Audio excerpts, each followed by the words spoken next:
Today on Blue 58, the Pittsburgh Steelers are reeling at 1-2 and come to Green Bay with a lot of question marks. Will any answer they can offer be enough to overcome the Packers?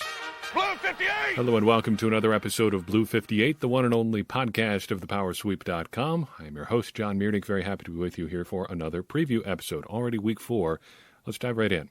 Been thinking about Mike McCarthy today. Been a while since I thought about Mike McCarthy, but today I find myself thinking about the old, lovable goofball that was the Green Bay Packers coach for some good times, some middling times, and some bad times. Without dwelling too much about what he did on the field and his shortcomings or even strengths as a coach, one thing that he always said that I liked was his thing that he was on about uncommon opponents. Whenever the Packers were playing somebody that they hadn't played in a while, you could guarantee that Mike McCarthy would say sometime during the week leading up to the game that we've got an uncommon opponent this week. Can't even mimic his delivery, but you know the old McCarthy cadence. Always sound like you're, just having just swallowed a big bite of a meatball sub. Well, quite frankly, football team, stuff like that. But uncommon opponents stuck with me because I feel like it's a thing. We talk about analytics a lot on this show and just in NFL coverage in general now. Everything's quantified, everything is typified, everything is measured in some way, shape, or form. And something like just playing a team that you don't play all that often is kind of dismissed as irrelevant. And maybe it is, but I kind of feel like it's not. Feel is a thing. A feel for a team, familiarity with a team, how they operate, who they've got on their team matters. And it's hard to get a feel for somebody you only play every 4 years.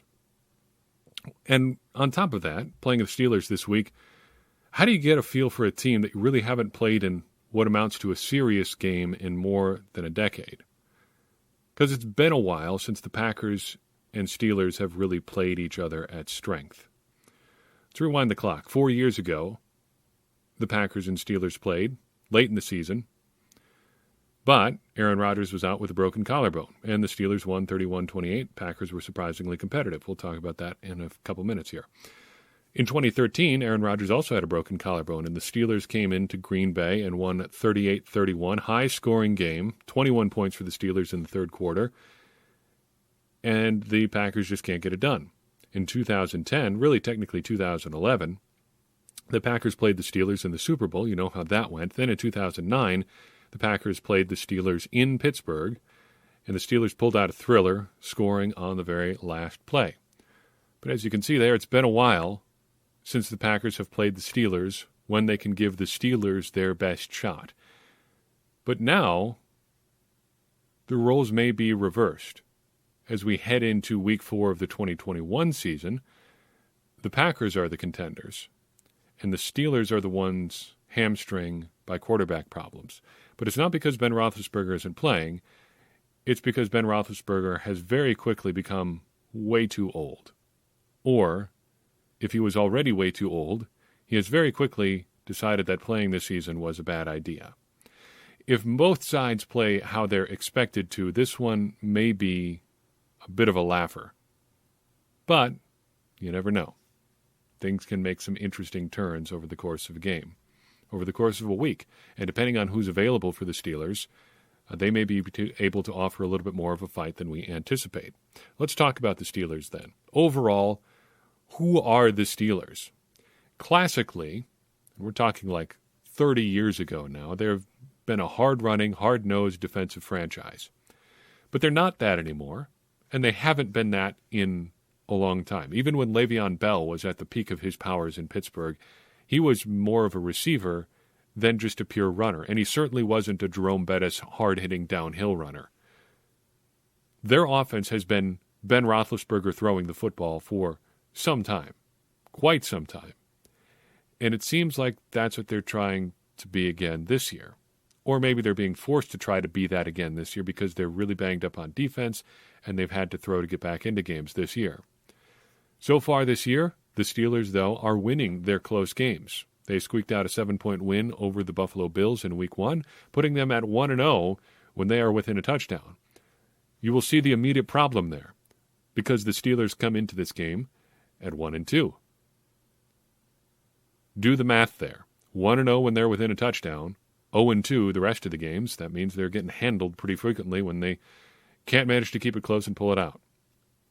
But that is exactly where the Steelers should be. By expected win-loss, that stat based on point differential and the number of points you're putting up week in, week out, they should be 1-2 by expected win and loss. No fractional wins, no fractional losses for them. They should be exactly 1-2. And that's exactly what they are. Let's start with their offense as we try to dissect a little bit more about what this team actually is. Starting with the quarterback. That quarterback, of course, is Ben Roethlisberger. Year 18, not really going to plan for Mr. Roethlisberger. He's completing 63.8% of his passes, the 8th lowest total of his career. His adjusted net yards per attempt are 5.21 through 3 weeks. That is the third worst number of his career. His quarterback rating, total quarterback rating, the ESPN stat, not the passer rating stat, is 35.5. That is the second worst of any season where that stat existed. Now, some people will say that this is because he doesn't have time to throw, because the Steelers have a bad offensive line. And they have kind of a point. The Steelers aren't great on the offensive line, but there is a big but there too. Quoting this stat from Jacob Morley of Packer Report, he notes that Ben Roethlisberger has the highest percentage of dropbacks with no pressure of any quarterback in the NFL. Almost 75% of his dropbacks, he faces no pressure at all. That's pretty wild. However, Ben Roethlisberger ranks 29th out of all quarterbacks in the league in completion percentage when not pressured. So when Ben Roethlisberger is not pressured by the opposing pass rush, which is most of the time, apparently, he is just not getting the ball to receivers in an accurate way. And it's not because they don't have good receivers. So what's the deal with Ben Roethlisberger? The short answer is I don't know. The long answer is it just kind of looks like he doesn't want to be here anymore. Let's not play body language police too much, but you ever go to a party where you realize after you got there that you didn't actually want to go to the party? I haven't had that experience. I never want to go to parties. But if I did, and I got to one, and then I realized that I didn't want to be there once I had gotten there, I think it would look a lot like how Ben Roethlisberger looks in 2021. He looks disengaged. He looks like he's just making it up as he goes along, and you really have to look no further than a late game play against the Cincinnati Bengals last week. The Steelers were trailing late in that game, had a 4th and 10 deep in Bengals territory, and almost immediately after the snap, Ben Roethlisberger looked to check the ball down. Well short of the first down marker. Running back had no chance. He was immediately swarmed by Bengals defenders. That's it. Game over. Steelers lose. Bengals take over. And I think they ultimately scored after that, actually. Maybe they didn't. It's not really the point. The point is that Ben Roethlisberger looks like he has decided already that coming back for 2021 was not a good idea. And the Steelers may be in a position where they are forced to make a change at quarterback sooner rather than later. I don't expect that it'll be this week, but that has to be a conversation they have here in the relatively near future. Where are the Steelers strong? I would say their offensive playmakers are pretty good, wide receiver in particular, with a caveat this week. Chase Claypool is their leading receiver. Big-bodied dude. He was one of my favorite members of the 2020 draft class. Would have been one of the guys I would have considered at 30 had the Packers stayed put there. We know how that worked out. We don't have to go into that part of it, but Claypool has been good since then. He's been pretty good so far this year, 14.1 yards per catch on 15 catches in 2021. However, he is limited this week with a hamstring injury.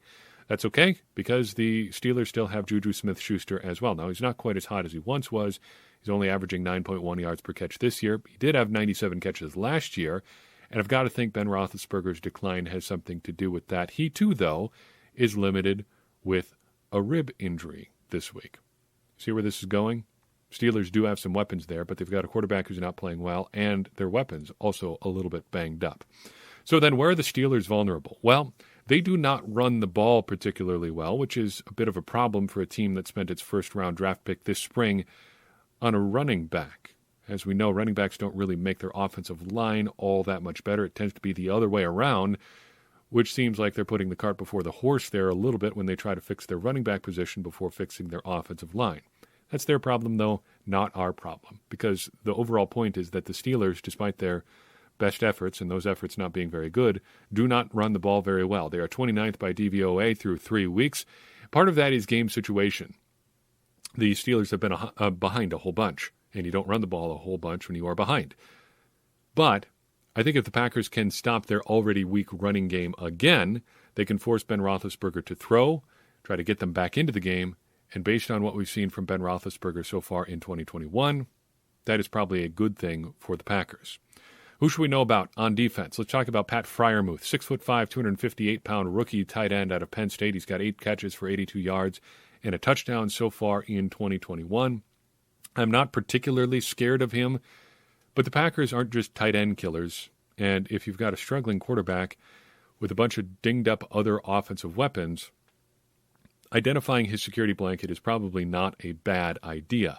And if I was looking for a place to go with the ball this week and I'm Ben Roethlisberger, very tall tight end might not be a bad idea. Let's flip over to defense. Where are the Steelers strong on defense? So far, in an exact mirror image of their offense, it's been against the run. They are 6th by DVOA against the run. They've got some studs up front, including Cameron Hayward, who we'll talk about here in a second. Game situation does help here a little bit, but you also have to think about how often other teams are trying to run against the Steelers because they're ahead. In Week 1, things were pretty neutral. In Week 2 and 3, the Steelers trailed a lot, so other teams did try to run a lot, but it wasn't necessarily effective. However, there are some other issues that the Steelers have dealt with through the first couple of weeks too, some injuries to their top pass rushers in particular that may have made passing a little bit more palatable if you're an opposing offense, no matter how well you're running the ball, because ultimately running is still less efficient than passing, so you might as well take your chances even if you're ahead.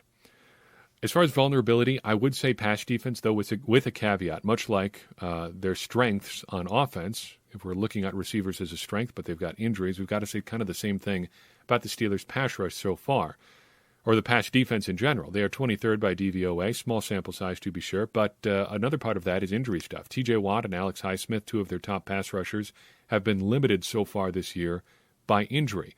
Watt was a full participant in practice this week, today in particular, so that could help them as they make their way back. He's got a groin injury, though. Those are always a little bit iffy. Even if he was a full participant today, that doesn't mean necessarily much for Sunday.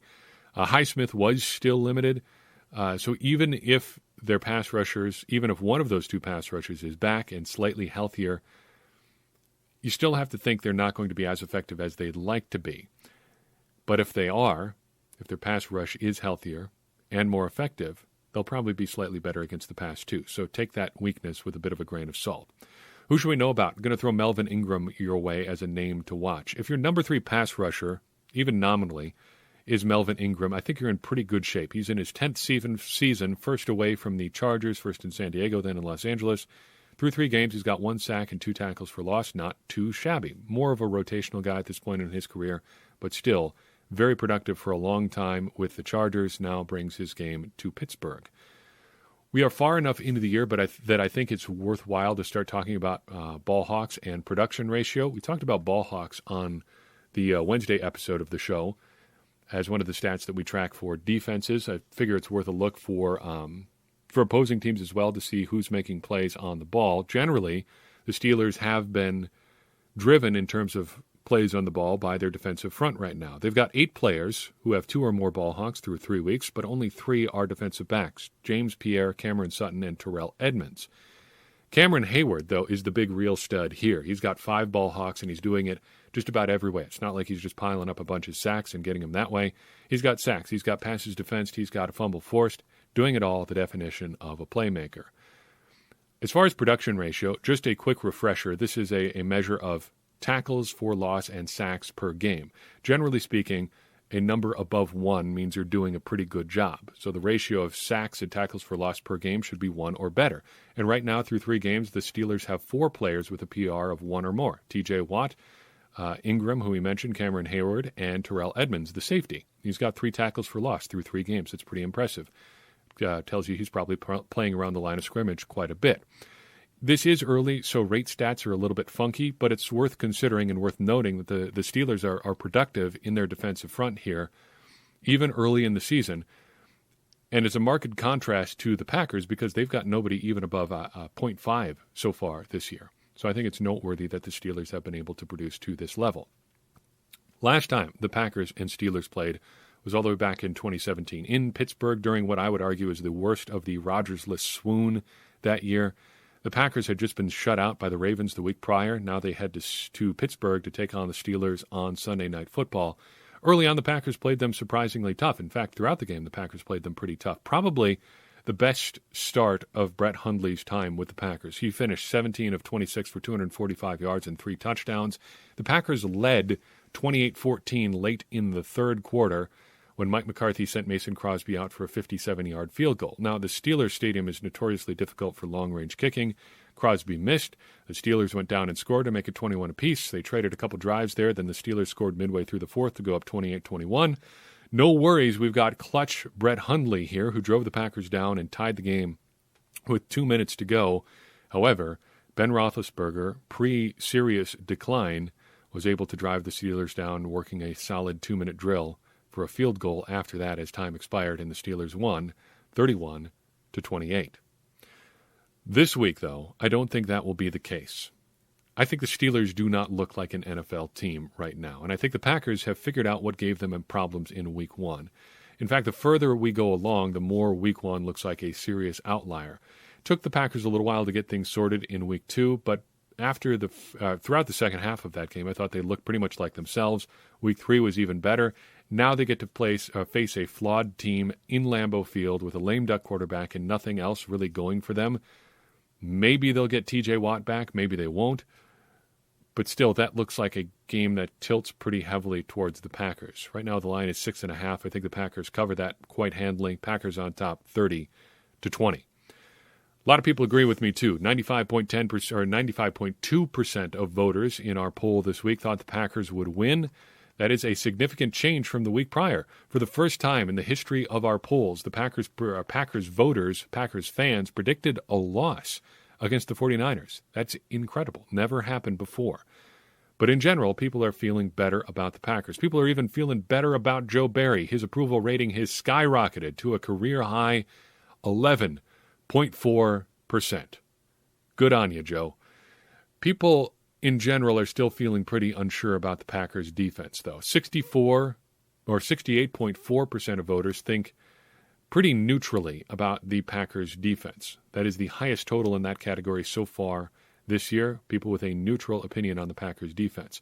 Brian Gutekunst also has a season-high approval rating at 77.4% right now. He opened the season, not last season, at 77.2%. One last thought I'll leave you with today. He's been limited this week with a hamstring injury, and it's looking more and more like he's not going to play. But I think getting Marquez Valdes-Scantling back into the groove on offense is just so huge for the Packers, and I'm really rooting for him to get excited. First, watching his growth throughout his career has been really rewarding, and I hope that he can parlay whatever he does this season into a big contract either in Green Bay or somewhere else, because I'm rooting for him. I hope he does really well. But on top of that, he is a really unique player for the Packers. He's the only one of his kind. He's the only legitimate deep threat the Packers have that is just pure speed. Devontae Adams can get deep if you scheme him open, and he schemes himself open well enough with his route-running abilities. Allen Lazard can do the same thing. Once he gets chugging in a straight line, it's hard to keep up with him. Big, long strider. Sure, we all understand that. But MVS is a class unto himself. The speed that he has, the ability to crank up that speed at a ridiculous rate, he is the only player who can do that on the Packers roster. In theory, Malik Taylor can, but we haven't seen it from him. The Packers have to get him healthy. If he's healthy this week, good, great. But if they need to hold him out this week, I am all for that as long as they get him back healthy at some point this season, because the Packers need a player like Marquez Valdes-Scantling, and that is something that we really haven't said all that much in his career so far. That's all I've got for you so far this week, because we'll be back on Sunday with a recap, breakdown of the Packers' win, hopefully, over the Steelers. In the meantime, if you enjoyed this show, if you think other people would enjoy it as well, do me a favor and share it. That's going to get more people involved in the conversation we're having about the Green Bay Packers and ultimately help all of us, me included, become smarter Packers fans. And as I always say, smarter Packers fans are better Packers fans, and better Packers fans are what we all want to be. I'm your host, John Meerdink. We will see you next time on Blue 58.